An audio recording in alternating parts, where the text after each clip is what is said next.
Tällä videolla esitämme teille tavallisimmat rytmihäiriöt ja niiden tunnistamisen EKG-monitorilla. Videon alussa käymme lyhyesti läpi 12-kytkentäisen EKG:n, jonka jälkeen siirrymme sydämen rytmeihin. Videolla esitettävät rytmit ovat sinusrytmi, flimmeri, flutteri, supraventrikulaarinen takykardia, kammiotakykardia, PEA, asystole, sinusbradiokardia sekä ensimmäisen, toisen ja kolmannen asteen AV-katkokset. 12-kytkentäisessä EKG:ssä on 6 rintakytkentää ja 6 raajakytkentää. Raajakytkennät ovat nimeltään 1, 2, 3, AVR, AVL ja AVF-kytkentöjä. Ja rintakytkennät ovat V1, V2, V3, V4, V5 ja V6-kytkentöjä. Ensimmäiselle sivulle tulostuu raajakytkennät ja toiselle sivulle rintakytkennät.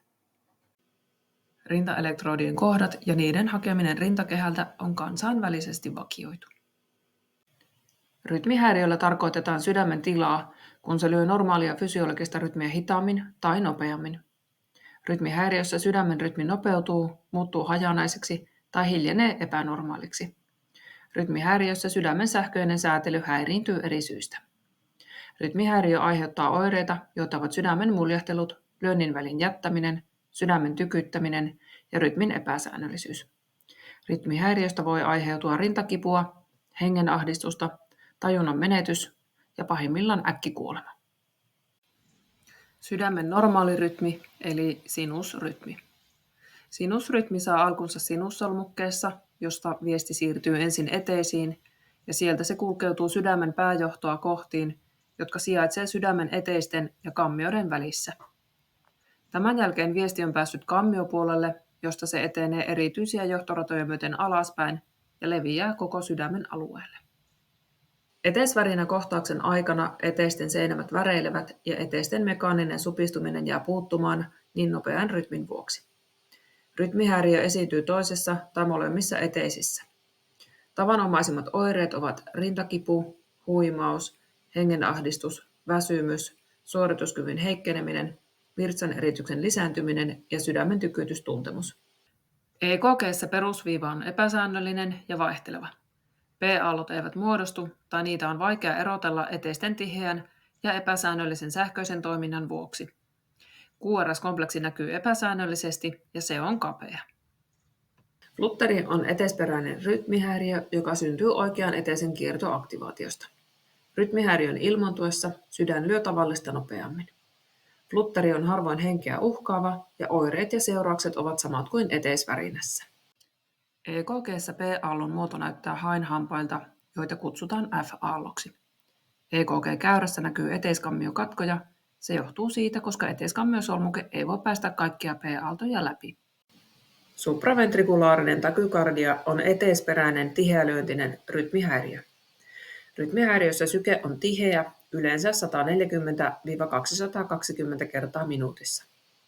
Nuorelle aikuiselle rytmihäiriö ei ole vaarallinen, mutta yli 50-vuotiaalle voi aiheuttaa eteisvärinän tai jopa hengenvaarallisen kammiotakykardian.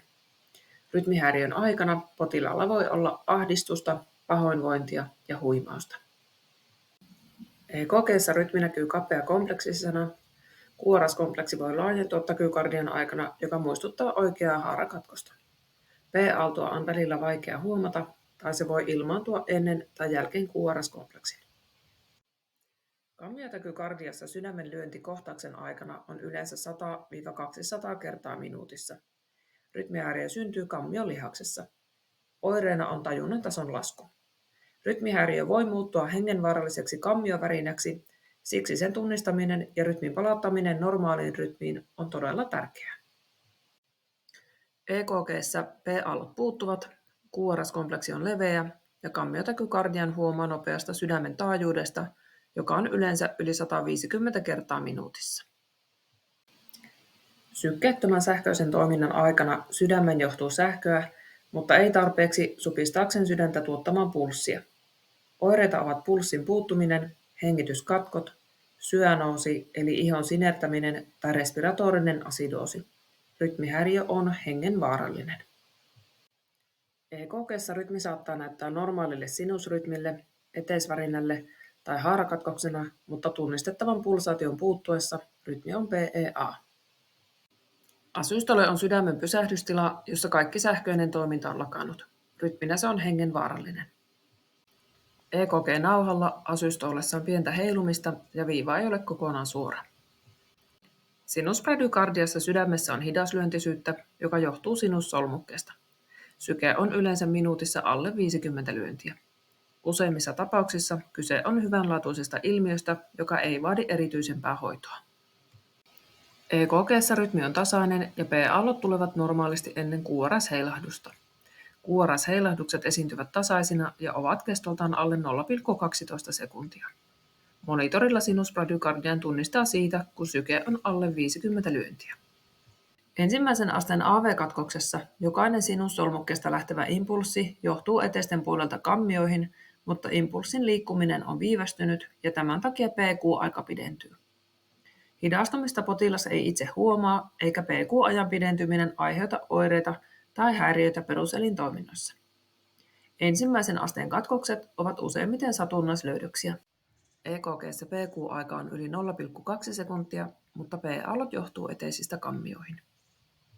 Toisen asteen AV-katkoksessa jokainen eteisheräte ei mene perille kammioihin. Näitä on 2 tyyppiä, jotka jaetaan MOPITS 1 ja MOPITS 2 tyyppiin. MOPITS 1 tyypissä johtuminen on viivästynyt eteiskammiosolmukkeen asteella. Häiriö ajatellaan hyvänlaatuiseksi harvoin aiheuttamien oireiden vuoksi. MOPITS 1 tyyppiä voi esiintyä sekä terveyssydämisillä että sydänsairaalla. Häiriö ei etene täydelliseksi eteiskammiokatkokseksi, ellei sydänsairaus sellaista aiheuta. EKG:ssä näkyy yksittäisiä P-aaltoja ja niitä edeltävä ja seuraava PQ-aika ovat eri pituisia. PQ-aika pitenee jokaisella sydämenlyönnillä, kunnes erillinen lyönti jää johtumatta ja näin ollen siis kammiolyönti jää välistä. MOPITS 2 katkos saa aikaan sydämen hidaslyöntisyyttä sykkeen ollessa säännöllinen. MOPITS 2 katkos ennakoi totaalista eteiskammiokatkosta ja se ei parane itsestään. Tavanomaisesti johtumishäiriö sijaitsee hisinkimpun jälkeen tai purkkinjään säikeessä. EKG:ssä PQ-aika on vakio ja toisinaan P-aalto jää johtumatta. Kolmannen asteen AV-katkoksessa eli totaaliblokissa eteisten ja kammioiden välinen yhteys on täysin poikki ja rytminä se on henkeä uhkaava. Mahdollisia oireita voi olla väsymys, huimaus ja tajunnan menetys.